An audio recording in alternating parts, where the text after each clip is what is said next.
Hai Sobat Rebahan, selamat datang di channel hiburan Kamar Rebahan. Admin akan membacakan kelanjutan sebuah cerita novel yang sangat seru, yang sangat menarik, yang sangat menghibur, yang sangat layak untuk diikuti dari awal hingga akhir. Sebuah cerita novel yang berjudul The Story of Yichen. Tetapi sebelum melanjutkannya, pastikan kalian sudah subscribe channel ini dan aktifkan lonceng notifikasinya agar tidak ketinggalan jika admin upload video baru. Jika kalian menyukai cerita seperti ini, jangan lupa like. Jika berkenan, share juga ke teman-teman lainnya agar teman-teman lainnya juga mendapatkan informasi dan hiburan di channel ini. Baik, kita lanjutkan di part ke 413 bertepatan dengan bab ke 1988. Ican segera menjawab, Tuan besar, silakan. Suara Tuan Besar Song terdengar bergetar. Master Yi, aku minta tolong agar Anda berangkat ke Jepang. Mungkin saat ini hanya Anda satu-satunya orang yang dapat menyelamatkan di dunia ini. Yi Chen tidak memberitahu keluarga Song mengenai dirinya yang sudah berada di Jepang. Jadi Tuan Besar Song mengira dia masih berada di Jinling. Tetapi karena Tuan Besar Song sudah berbicara seperti itu, jadi dia tidak perlu menutupinya lagi. Lalu berkata, Tuan Besar Song, jujur sekarang aku berada di Tokyo dan aku akan berusaha sebaik mungkin untuk menemukan Wanting. Tuan Besar Song terkejut juga bersemangat lalu bertanya, Master Yi, Anda berada di Tokyo, kapan Anda berangkat ke sana?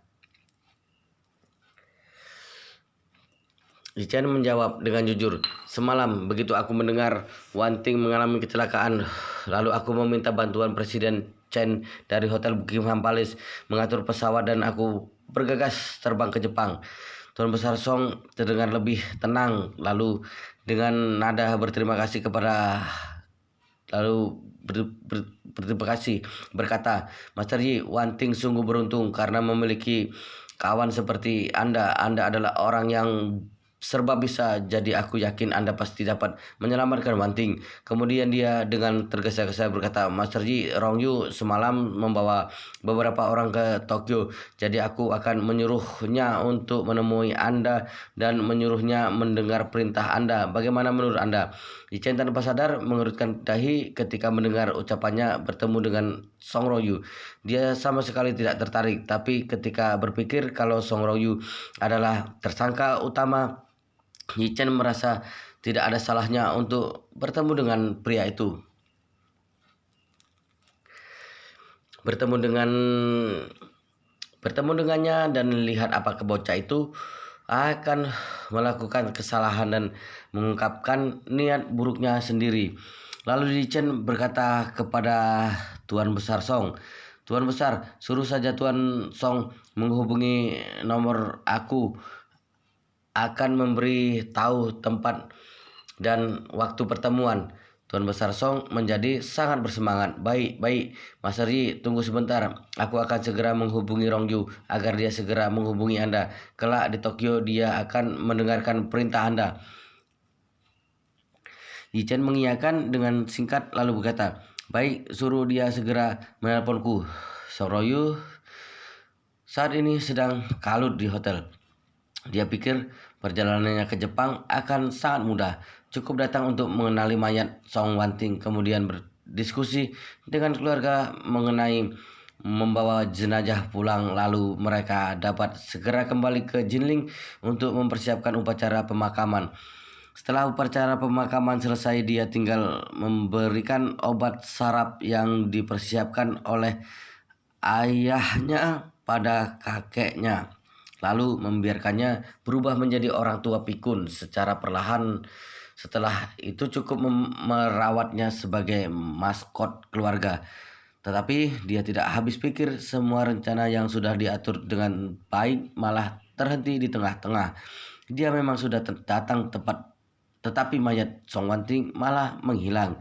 Dan saat dia sedang merasa kesulitan serta tidak tahu apa yang harus dilakukan selanjutnya, Tuan Besar Song meneleponnya. Ini adalah telepon ke-8 dari Tuan Besar Song.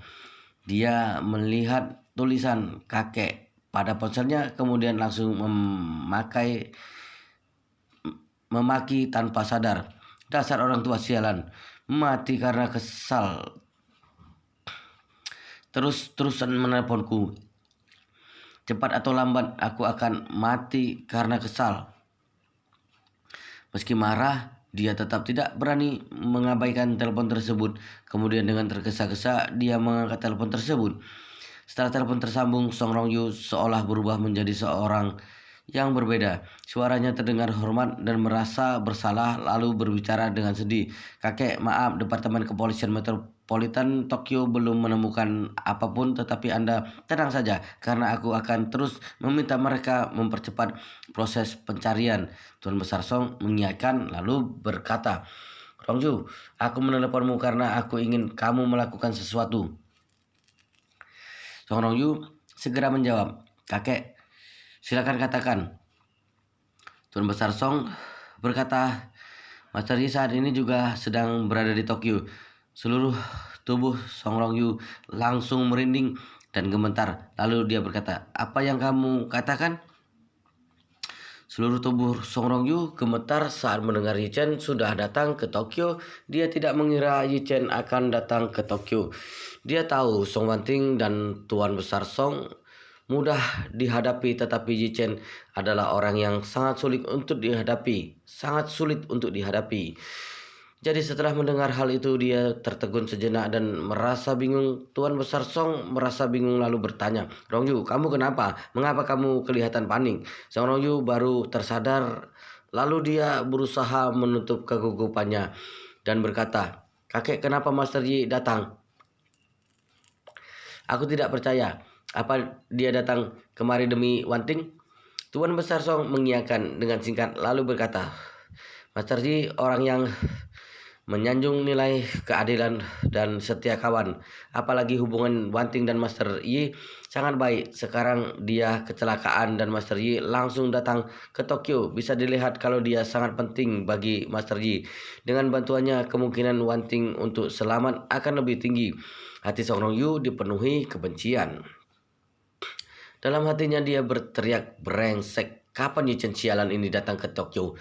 Untuk apa dia datang ke Tokyo dan bukan menemani istrinya di rumah? Apa Tokyo tidak dapat berputar tanpa Yi Chen?" Song Rongyu sangat jelas tentang kemampuan Yi Chen, makanya dia merasa khawatir. Di satu sisi dia khawatir jika kejahatannya akan terungkap di depan Yi Chen. Di sisi lain dia khawatir apa Yi Chen dapat menemukan Song Wanting. Seandainya dia berhasil menyelamatkan Song Wanting, lalu apa yang akan dilakukan? Tuan Besar Song yang tidak mendapat respon setelah beberapa saat segera bertanya, "Rongyu, apa kamu masih mendengarkanku?" Rongyu segera menjawab, "Iya, aku masih mendengarkan." Setelah menjawab, dia segera menunjukkan sikapnya. "Kakek, bagus sekali. Jika Mas Yi dapat kemari, hatiku juga merasa jauh lebih tenang." Tuan Besar Song berkata, "Iya, aku juga merasa tenang ketika mendengar Master Yi sudah berada di Tokyo. Aku percaya dengan kedatangan Master Yi, maka Wanting akan dapat selamat dari ujian kali ini." Song Rongyu hanya mengiyakannya. Ucapan kakek benar sekali. Dengan adanya Master Yi, pasti Wanting dapat kembali dalam keadaan selamat. Tuan Besar Song akhirnya dapat tersenyum kemudian berkata, "Rongyu, nanti setelah menutup teleponku, kamu segera menelpon Master Yi.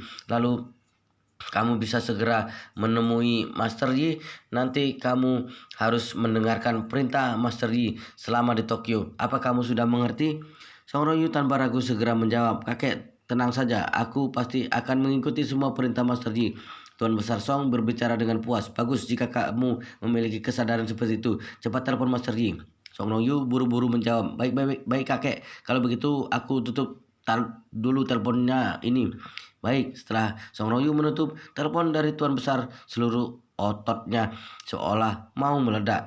Dia tidak dapat menahan emosi dalam dirinya, lalu tangannya menghantam meja kaca di hadapannya sampai hancur. Dan pada saat bersamaan tangannya terluka oleh pecahan kaca, menyebabkan darah mengalir dari kulitnya yang tergores. Song Rongyu tidak sempat mengurusi tangannya yang sakit. Pikirannya hanya dipenuhi oleh amarah dan kegugupan. Dia sangat membenci Yi Chen, lalu berpikir dalam hati, Yi Chen dia benar-benar kurang kerjaan sampai ikut campur masalah orang lain. Apa kamu pikir orang lain memanggilmu Master Yi, lalu kamu punya hak mengurusi seisi semesta ini? Masalah keluarga Song adalah masalah keluargaku sendiri. Atas dasar apa kamu ikut campur? Awalnya jika bukan karena kamu yang ikut campur, maka orang tua itu tidak mungkin mengambil keputusan yang tidak masuk akal lalu membiarkan Song Wanting menjadi kepala keluarga Song. Jika tidak begitu, maka aku tidak mungkin mencelakainya. Memikirkan tentang hal ini membuat mata Song Rongyu dipenuhi amarah dan kebencian. Lalu dengan suara dingin dia berbicara pada dirinya sendiri. "Yi Chen, sebaiknya kamu tidak menggagalkan masalah Song Wanting kali ini dan tidak melakukan trik yang aneh-aneh. Aku tidak peduli kamu Master Yi atau apa, karena aku akan mencari cara untuk membunuhmu." Selesai berbicara, Song Rongyu menenangkan hatinya lalu mengeluarkan ponselnya dan segera menelpon Yi Chen. Begitu telepon tersambung, Song Rongyu dapat mendengar suara Yi Chen yang mengatakan, "Halo, apa kabar?" Dan dia segera membalas, "Apa ini adalah Master Yi? Aku adalah Song Rongyu." Lalu Yi Chen menjawab, "Tuan Song." "Oh, Tuan Song." Song Rongyu berbicara dengan tergesa-gesa, "Master Yi, Anda panggil saja aku Xiao Song. Barusan kakek sudah menghubungiku dan mengabarkan kalau Anda telah tiba di Tokyo untuk masalah Wanting. Dia berpesan agar aku mendengar perintahmu, tetapi aku tidak tahu sekarang Anda berada di mana." Ichen berkata, "Aku tinggal di rumah temanku." Song Rongyu juga tidak tahu memikirkan ucapannya lalu berkata, "Master Yi, tinggal di rumah teman belum tentu leluasa dan keadaannya belum tentu baik. Lebih baik tinggal di hotel saja. Aku sekarang tinggal di Hotel Anman. Jika Anda butuh, aku akan memesan kamar terbaik untuk Anda." Ichen berkata dengan tenang, "Tidak perlu repot-repot. Aku cukup leluasa tinggal di rumahku." Ichen sengaja menggunakan nada bicara seperti nada bawahannya sendiri lalu memberi perintah, "Sosong, aku ingin bertemu denganmu. Kamu dapat melaporkan mengenai masalah Wanting dan perkembangan terbarunya kepadaku secara langsung." Dalam hati Song Rongyu merasa sangat kesal, tetapi bibirnya malah mengucapkan kata-kata yang terdengar patuh. "Baik Master Yi, Anda berikan saja alamatnya dan aku akan segera ke sana untuk bertemu dengan Anda." Ichen sengaja memberi alasan yang memudahkan pada Song Rongyu, kemudian berbicara dengan tenang, "Tidak perlu, bukankah kamu tinggal di Hotel Anman? Kamu tunggu saja di hotel.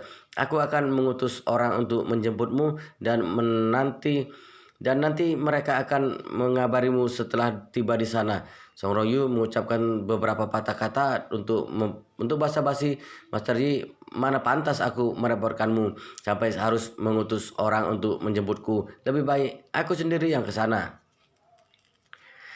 Chen berbicara dengan nada dingin, "Tidak perlu sungkan, cukup tunggu telepon saja." Lalu Yi Chen segera mematikan teleponnya. Sementara itu Song Rongyu merasa sangat marah sekarang. Dia melempar ponselnya ke karpet lalu berbicara dengan murka, "Bangsat, siapa yang kamu panggil Xiao Song? Aku menyuruhmu memanggil dan kamu benar-benar memanggilku dengan sebutan itu. Apa pantas kamu memanggilku Xiao Song?" Selesai berbicara dia masih berteriak-teriak untuk melampiaskan amarahnya, "Sialan, masih menyuruhku untuk pergi menemuimu.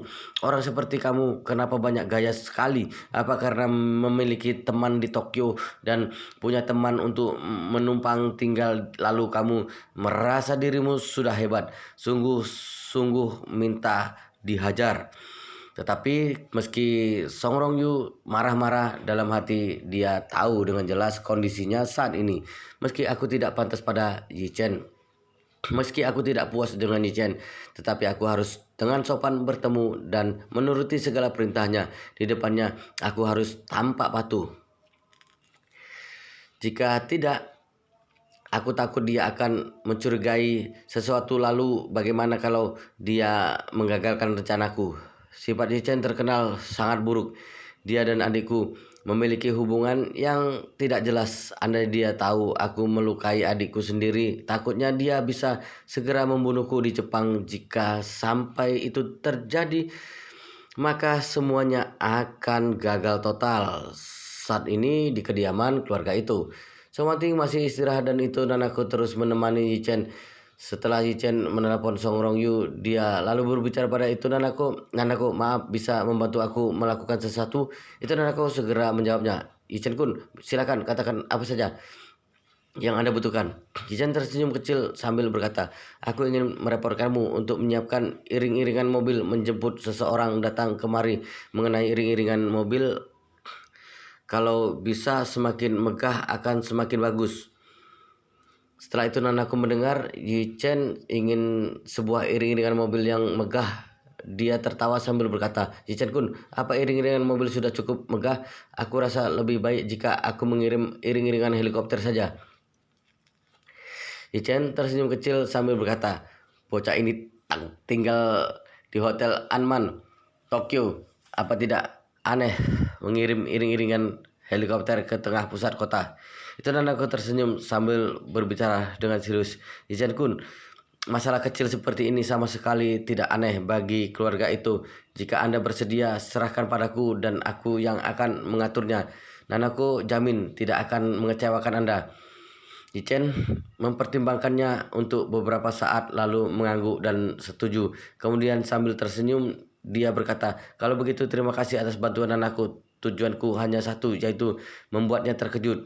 Nanaku tersenyum dan berkata, Tuan Yichen, tenang saja, aku pasti akan memberinya pelajaran dunia nyata. Hotel Anman.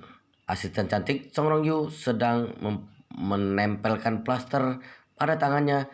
Wanita ini bukan hanya asistennya tetapi juga kekasih dan orang kepercayaannya. Setelah dia membantu Song Rongyu mengobati lukanya, dia berbicara dengan nada prihatin. Presiden Song, kelak Anda jangan bertindak gegabah lagi.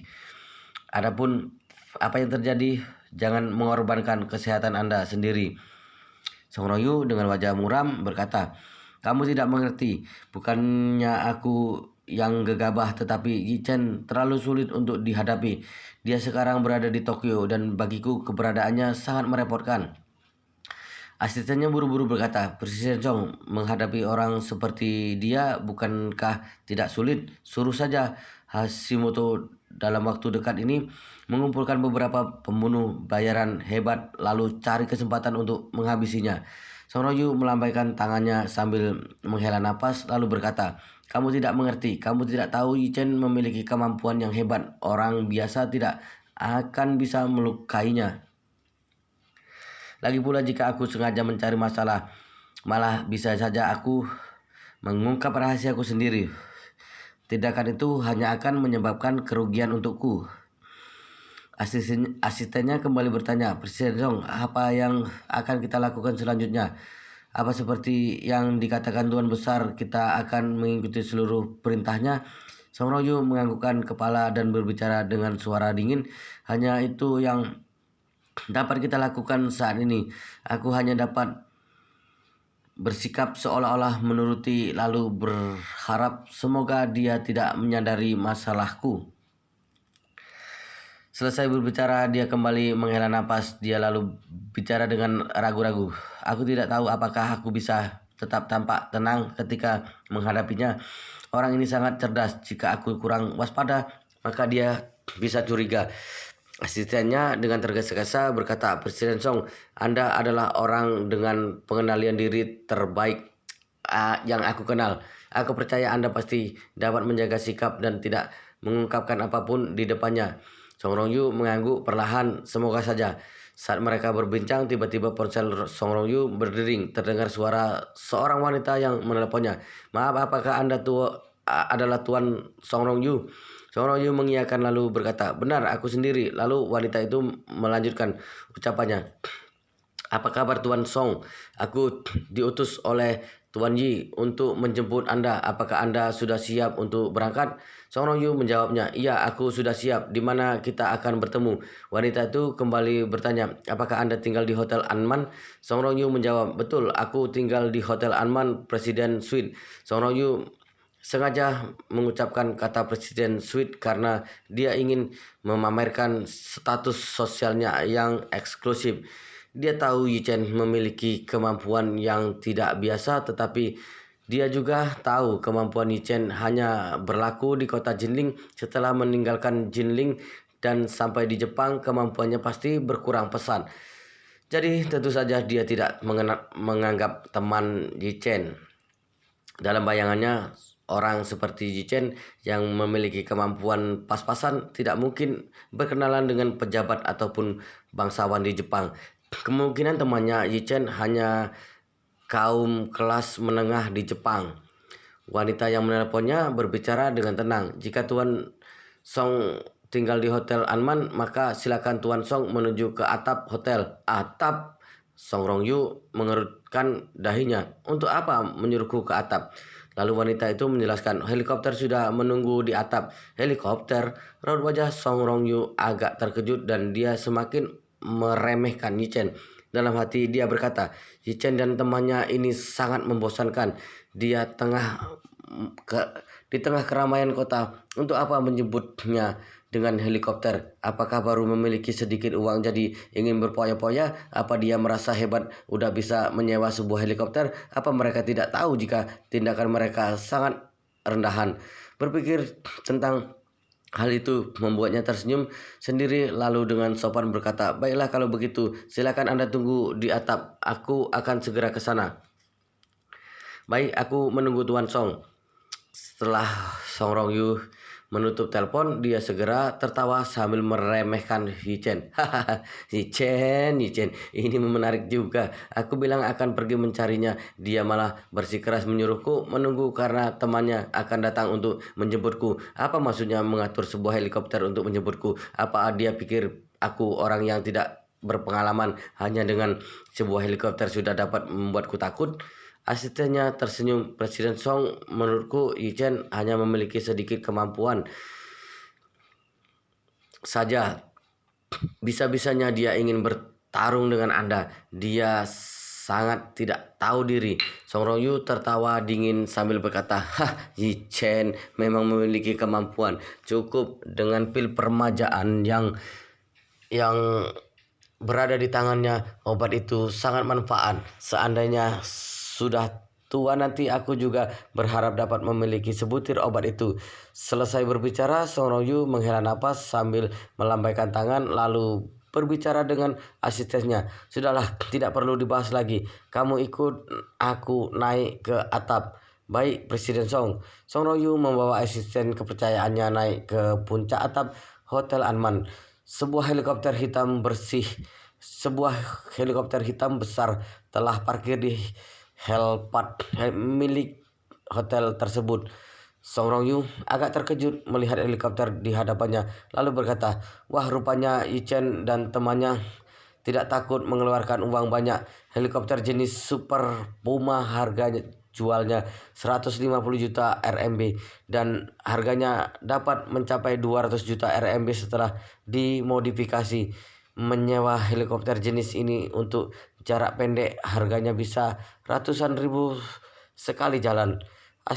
Asistennya tersenyum dan berkata, menghabiskan ratusan ribu hanya untuk pamer di depan Presiden Song. Yi Chen ini benar-benar bodoh. Iya, Song Rongyu tersenyum dingin lalu berkata, apa kamu melihat 4 kata yang terukir di badan helikopter itu? Asistennya melihat ke arah tulisan putih di badan pesawat hitam itu. Membaca tulisan tersebut, Itau. Presiden Song, apa artinya tulisan itu? Dalam bahasa Inggris sepertinya tidak ada kata seperti itu.